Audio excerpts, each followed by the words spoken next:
दुनिया दे विच वो किहड़े धर्म दा सी, उहदे सिर ते पग सी छड्डो। वो ग्लोबल लैवल ते दुनिया दी पूरी दुनिया दे सिंगरां दी लिस्ट विचों टॉप 20 दे विच सी वो सिद्धू मूसेवाला। उहनूं बचा नहीं सके तुसीं कहंदे बाहरों गोरे इत्थे आके जॉबां करनगे। शर्म ना डुब जाइए। जे असी एक नहीं होए, ये कतलो गारत बार बार होई।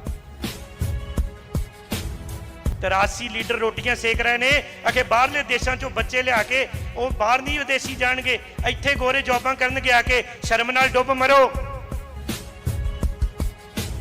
आपां पिछले 20-30 सालां च देख लिया, जे अकाल तख्त टट्ठा ते बाबरी मस्जिद टट्ठी, ये आपां नूं समझ लग गई है वो किसे दे सके नहीं हैगे।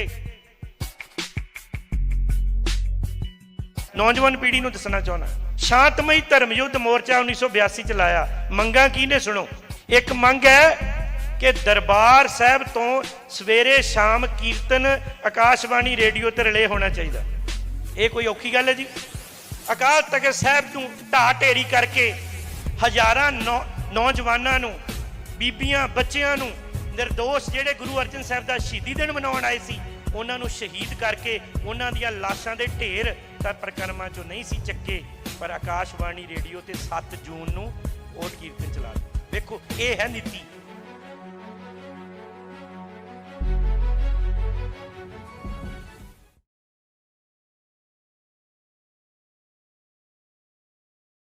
आनंदपुर दे मते दी 1982 च किसान आगू मेरे वीर बैठे ने इत्थे, बहुत वड्डा शांतमई मोर्चा ला के जित्तिया।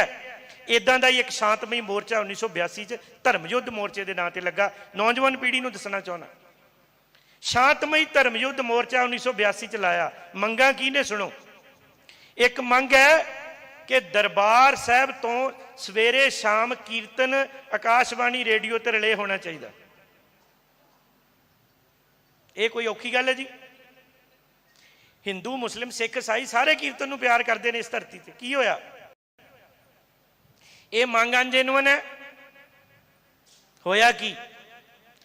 जदों तोपां ते टैंकां दे नाल अकाल तख्त साहब नूं ढा ढेरी करके हज़ारां नौजवानां नूं, बीबियां बच्चियां नूं, निर्दोष जिहड़े गुरु अर्जन साहब दा शहीदी दिन मनाउण आए सी, उन्हां नूं शहीद करके उन्हां दियां लाशां दे ढेर तां परिक्रमा चों नहीं सी चक्के, पर आकाशवाणी रेडियो ते 7 जून नूं ओट कीर्तन चला दित्ता। वेखो ये है नीति।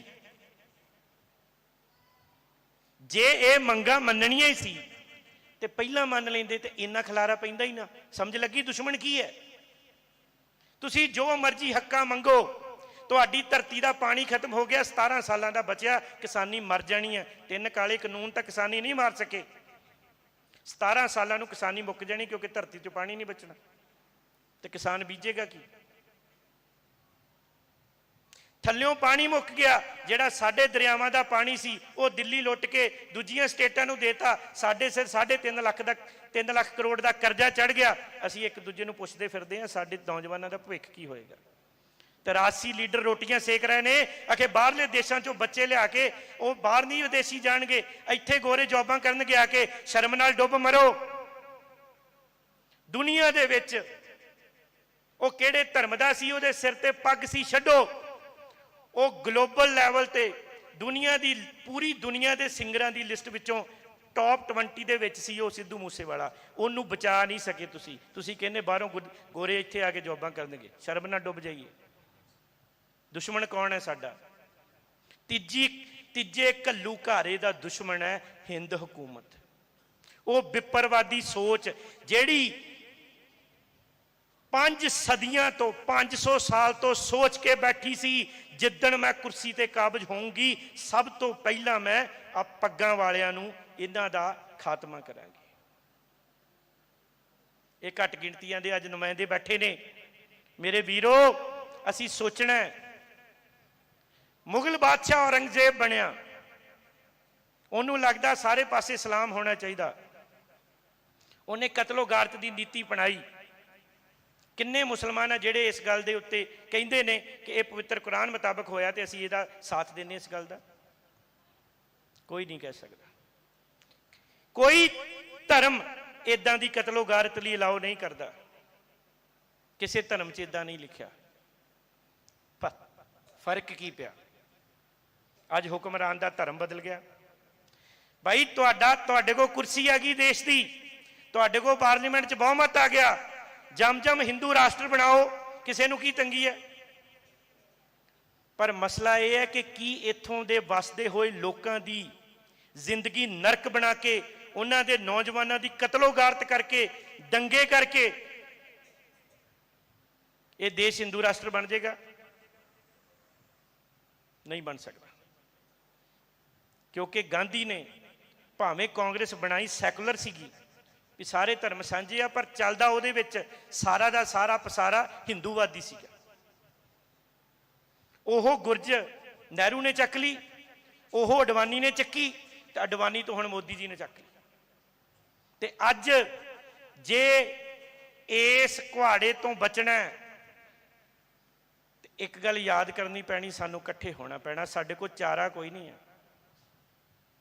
ਆਪਾਂ ਪਿਛਲੇ 20-30 ਸਾਲਾਂ 'ਚ ਦੇਖ ਲਿਆ, ਜੇ ਅਕਾਲ ਤਖਤ ਟੱਠਾ ਤੇ ਬਾਬਰੀ ਮਸਜਿਦ ਟੱਠੀ, ਇਹ ਆਪਾਂ ਨੂੰ ਸਮਝ ਲੱਗ ਗਈ ਹੈ ਉਹ ਕਿਸੇ ਦੇ ਸਕੇ ਨਹੀਂ ਹੈਗੇ। ਪਰ ਜੇ ਅਸੀਂ ਇੱਕ ਨਹੀਂ ਹੋਏ, ਇਹ ਕਤਲੋਗਾਰਤ ਵਾਰ-ਵਾਰ ਹੋਏਗੀ। ਤੁਸੀਂ ਦੇਖਿਆ, ਦੇਖਣ ਨੂੰ ਤੇ ਇੰਜ ਲੱਗ ਰਿਹਾ ਸੀ ਕਿ ਵਾਕਿਆ ਹੀ ਇੰਦਰਾ ਗਾਂਧੀ ਦੇਸ਼ ਦੀ ਏਕਤਾ ਤੇ ਅਖੰਡਤਾ ਤੇ ਕੰਮ ਕਰ ਰਹੀ ਹੈ।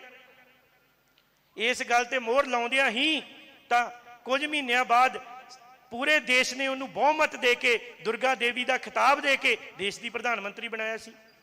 ਇਸ ਦੇਸ਼ ਦੇ ਵਿੱਚ ਫਾਰਮੂਲਾ ਬਾਰ-ਬਾਰ ਵਰਤਿਆ ਜਾ ਰਿਹਾ ਹੈ ਕਿ ਘੱਟ ਗਿਣਤੀਆਂ ਨੂੰ ਕੁਚਲੋ, ਘੱਟ ਗਿਣਤੀਆਂ ਨੂੰ ਅੱਤਵਾਦੀ ਸਿੱਧ ਕਰੋ, ਘੱਟ ਗਿਣਤੀਆਂ ਨੂੰ ਖੁੰਖਾਰ ਸਿੱਧ ਕਰੋ, ਤੇ ਬਹੁ ਗਿਣਤੀ ਨੂੰ ਸੇਕਾ ਪਹੁੰਚਾਓ ਔਰ ਕਹੋ ਕਿ ਤੈਨੂੰ ਅਸੀਂ ਬਚਾ ਸਕਦੇ ਹਾਂ। ਕਿੱਦਾਂ? ਘੱਟ ਗਿਣਤੀਆਂ ਨੂੰ ਕੁਚਲ ਕੇ, ਸਿੱਖਾਂ ਨੂੰ ਕੁਚਲ ਕੇ, ਮੁਸਲਮਾਨਾਂ ਨੂੰ ਕੁਚਲ ਕੇ, ਸੋ ਕਾਲਡ ਕਹੇ ਜਾਂਦੇ ਦਲਿਤਾਂ ਨੂੰ ਕੁਚਲ ਕੇ।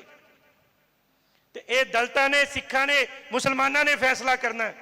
ਅਸੀਂ ਵੀ ਇਸ ਦੇਸ਼ 'ਚ ਰਹਿੰਦੇ ਹਾਂ, ਤੇ ਜੇ ਇਸ ਦੇਸ਼ ਦੀ ਆਜ਼ਾਦੀ ਲਈ ਸਭ ਨੇ ਸਾਂਝਾ ਸੰਘਰਸ਼ ਕੀਤਾ, ਤੇ ਇਸ ਦੇਸ਼ ਦੇ ਵਿੱਚ ਸਾਨੂੰ ਵੀ ਰਹਿਣ ਦਾ ਉਹਨਾਂ ਅਧਿਕਾਰ ਹੈ। ਤੇ ਜੇ ਇਸ ਦੇਸ਼ ਦੀ ਹਕੂਮਤ ਨੇ ਬਾਰ-ਬਾਰ ਸਾਡੀ ਨਸਲਕੁਸ਼ੀ ਕਰਨੀ ਹੈ, ਸਾਨੂੰ ਇੱਕ ਦੂਜੇ ਨਾਲ ਲੜਾਉਣ ਦੀ ਕੋਸ਼ਿਸ਼ ਕਰਨੀ ਹੈ, ਸਾਡੇ ਪੁੱਤਾਂ ਦੀਆਂ ਲਾਸ਼ਾਂ ਦੇ ਉੱਤੇ ਹੀ ਕੁਰਸੀਆਂ ਖੜੀਆਂ ਹੋਣੀਆਂ, ਇਹਨਾਂ ਦੇ ਰਾਜ ਭਾਗ ਸਲਤਨਤਾਂ ਕਾਇਮ ਹੋਣੀਆਂ, ਤੇ ਸਾਨੂੰ ਸੋਚਣਾ ਪੈਣਾ। ਸ਼ਰੇਆਮ ਚਿੱਟੇ ਦਿਨ ਵਾਂਗੂ ਕੰਧ ਤੇ ਲਿਖਿਆ ਪੜ੍ਹ ਲਓ। ਸਟੇਟ ਇਸ ਗੱਲ ਤੇ ਕਲੀਅਰ ਹੈ ਕਿ ਅਸੀਂ ਇਸ ਦੇਸ਼ ਵਿੱਚ ਸਾਡੇ ਕੋਲ ਬਹੁਤ ਗਿਣਤੀ ਦੀਆਂ ਜਿੰਨਾ ਚਿਰ ਤੱਕ ਵੋਟਾਂ ਹੈਗੀਆਂ, ਉਹਨਾਂ ਚਿਰ ਤੱਕ ਅਸੀਂ ਘੱਟ ਗਿਣਤੀ ਦੇ ਕਿਸੇ ਮੰਗ, ਕਿਸੇ ਹੱਕ, ਉਲਟਾ ਜਿੰਨਾ ਜ਼ਿਆਦਾ ਘੱਟ ਗਿਣਤੀਆਂ ਨੂੰ ਦਬਾਇਆ ਜਾ ਸਕਦਾ ਅਸੀਂ ਦਬਾਉਣ ਦੀ ਕੋਸ਼ਿਸ਼ ਕਰਾਂਗੇ। ਇਤਿਹਾਸ ਤੇ ਝਾਤੀ ਮਾਰ ਕੇ ਭਵਿੱਖ ਵੱਲ ਨੂੰ ਤੁਰ ਪਈਏ, ਜੇ ਨਹੀਂ ਤਾਂ ਸਾਡੀ ਕੌਮ ਦਾ ਕੋਈ ਵਜੂਦ ਬਚਾ ਨਹੀਂ ਸਕਦਾ।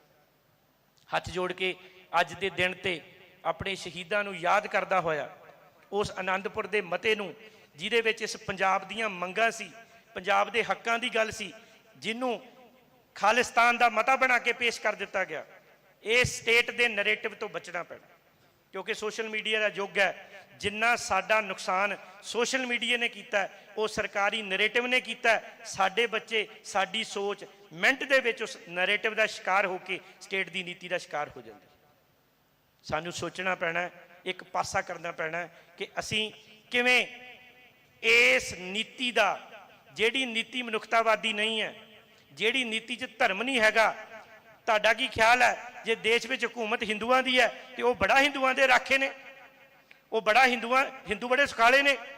ਨਹੀਂ, ਕਹਾਣੀ ਸਿਰਫ ਇੰਨੀ ਹੈ, ਅਗਲਿਆਂ ਨੇ ਆਪਣੀ ਕੁਰਸੀ, ਸਲਤਨਤਾਂ ਤੇ ਆਪਣੇ ਯਾਰ ਦੋਸਤ, ਜਿੰਨੇ ਵੀ ਉਹਨਾਂ ਦੇ ਸਰਮਾਏਦਾਰ ਪੂੰਜੀਵਾਦੀ ਵੱਡੇ ਕਾਰਪੋਰੇਟ ਘਰਾਣੇ ਨੇ, ਦੇਸ਼ ਨੂੰ ਵੇਚ ਕੇ ਉਹਨਾਂ ਦਾ ਢਿੱਡ ਭਰਨਾ ਹੈ। ਅਸੀਂ ਸੋਚਣਾ ਹੈ ਕਿ ਸਾਡੀ ਕੌਮ ਦਾ ਭਵਿੱਖ ਕੀ ਹੋਏਗਾ, ਖਾਸ ਕਰਕੇ ਸਿੱਖਾਂ ਨੂੰ ਤੇ ਮੁਸਲਮਾਨਾਂ ਨੂੰ। ਇਹ ਦੋਵੇਂ ਜੰਗਜੂ ਕੌਮਾਂ ਨੇ।